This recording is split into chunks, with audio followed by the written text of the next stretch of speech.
Ubu butumwa bubugezwaho na Ministry of Unlimited Holy Ghost. Muri kumwe n'amahoro Dieu d'amour. Umuzingo ni uwa kabiri witwa kuza ku bwami bw'Imana.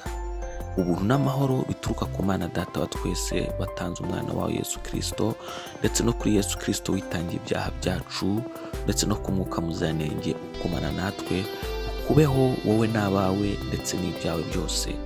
Icyigisho ni icya 291. Turacyari kwiga ku butumwa bwiza bwa Yesu KRISTO. Reka dusenge. Turagushimye Mana Data twese, turaguhimbaje, dushyize hejuru izina ryawe, wabanye natwe, waturinze, tugeze iki gitondo turi bukiri bazima, izina ryawe niryubahwe. Haleluya. Ubwami bwawe gusa aba ari bwo buza, ibyo ushaka gusa aba ari byo bitubaho mu isi nk'uko bibaho mu ijuru. Mu izina rya Yesu KRISTO, Data wera, Mwami ushobora byose, turasenga ngo Mwami Imana Mwuka wera amanukire gufungura amatwi yacu, afungura amaso yacu, afungure Uwiteka Mwami Imana imitima yacu n'ubwenge bwacu, kugira ngo twumve kandi twumvire ijambo ryawe. Reka duhindurwe n'imiburo yawe, reka duhindurwe n'ubushake bwawe, reka duhinduke uko ushaka Mwami Imana. Mu izina rya Yesu turasenga cyane, ibiturimo byose bitaguturutseho bidukurwemo Mwami Imana, ibyubatse mu buzima bwacu bitaturutsemo mu ijambo ryawe no mu bushake bwawe bikurwa mu izina rya Yesu. Ahubwo ibyaguturutseho byose biri mu buzima bwacu, reka bifumbirwe, reka byuhirwe, reka bikure, reka bikomerezwe rwose Mwami Imana gushora imizi mu buzima bwacu mu izina rya Yesu KRISTO. Mwami Imana, ibindi byose bisigaye, icyiza cyose, gutungana kose, kwera kose, n'indi mpano yose ituruka mu ijuru Mwami Imana ku ntebe yawe yera, turasenga kugira ngo ibyo bitwara mu buzima bwacu mu izina rya Yesu KRISTO. Urakoze, izina ryawe rihabwe icyubahiro kandi rishyirwe hejuru Data wera. Amen. Turasoma uyu munsi muri Luka ibice 19 umurongo wa 42 kugeza ku wa 44. Ijambo ry'Imana riravuga ngo, uyu munsi nawe iyo umenya ibyaguhesha amahoro, ariko noneho bishwa amaso yawe, kuko iminsi izaza ubwo abanzi bawe bazakubakaho uruzitiro, bazakugota, bazakurinda cyane impande zose, kandi bazagutsembana n'abana bawe batuye muri wowe. Ntibizagusigira ibuye rigeretse ku rindi, kutamenye igihe wagenderewe. Ibyo biri muri Luka ibice 19 umurongo wa 42 kugeza ku wa 44. Umenye igihe cyawe cyo kugendererwamo. Icyo nicyo cyisho cyacu cy'uyu munsi. Tukiri mu isi dufashe igihe mu ntambara, ijoro n'amanywa, ndetse inshuro nyinshi mu bibazo tunyuramo, akenshi turwana dushaka ko twabona inzira ibidusohoramo, kandi haba hari inzira Imana iba yaraduteguriye. Nta kigeragezo kibasha kubageraho kitari urusange mu bantu, kandi Imana niyo kwizerwa, kuko itazabakunda kugeragezwa ibiruta ibyo mushobora, ahubwo hamwe n'ikibagerageza izabacira akanzu kugira ngo ubone uko mubasha kukihanganira. Ibyo buri mu Bakorinto ba mbere ibice 10 umurongo wa 13. Nibyo koko muri buri kigeragezo Imana idutegurira icyanzu. Pawulo we abyita icyanzu, Yesu abyita igihe cyo kugendererwamo. Yesu yaje kubera icyanzu abayuda ku bibazo by'ingutu bari bafite. Yari ahari kuko muri we Imana yari yagendereye ubwoko bwayo kugira ngo ibukize. Nyamara Yesu ntabwo yaje ameze nk'uko bamushakaga, maze bituma bamwanga. Bajugunye amahirwe yonyine bari bafite yo gukira, babitewe n'uko inzira yo gukira Imana yari yabateguriye yaje idasa nk'uko bayishakaga. Aha niho Yesu ababwiriye muri Luka 19 umurongo wa 42 ngo, uyu munsi nawe iyo umenya ibyaguhesha amahoro, ngo ariko noneho bishwa amaso yawe. Kubera yuko yaje atameze nk'uko bashakaga, ntibigeze bamumenya, niyo mpamvu Yesu avuze ngo byabihishwe amaso yawe. Ibi bibaho ku bantu benshi uyu munsi. Abantu benshi iyo bagenderewe n'Imana baba bahanze amaso yabo ibyo bashaka ku Mana kuruta iby'Imana ibashakaho. Imana idutabare cyane. Imana yo ibibagendereye ibazaniye ubushake bwayo, barabwanga kuko buba butameze, bakabwanga kuko buba butameze nk'ibyo bashaka. Imana turengere cyane.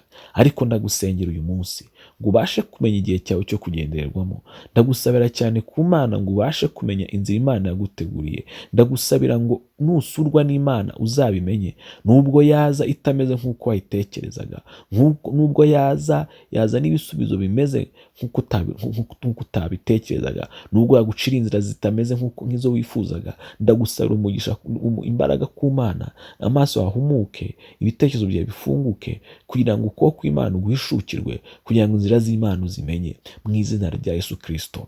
Reka dusenge. Uwiteka mwa Imana ishobora byose, Mana igira neza, Mana ikomeye, Imana y'urukundo, mu izina rya Yesu Kristo turagushimiye iki gitondo kubera ijambo ryawe tumaze kumva. Turasenga cyane Data wera mu izina rya Yesu ngo izina ryawe gusa abe ariryo ryubahwa mu buzima bwacu, ngo ubushake bwawe gusa abe aribwo bubaho mu buzima bwacu, mu izina rya Yesu Kristo ngo ubwami bwawe gusa abe aribwo buza. Turakwinginga Uwiteka mwa Imana Data wa twese kugira ngo nyakubahwa Imana uduhumure amaso, udufungurire amaso, udufungurire amatwi, udufungurire ibitekerezo n'imitima yacu kugira ngo tubashe mwa Imana kubona imirimo yawe, kugira ngo mwa Imana tubashe kubona inzira zawe, kugira ngo tubashe kubona mwa Imana icyanzu waduciriye, kugira ngo tubashe kumenya umunsi wo kugenderwamo wacu.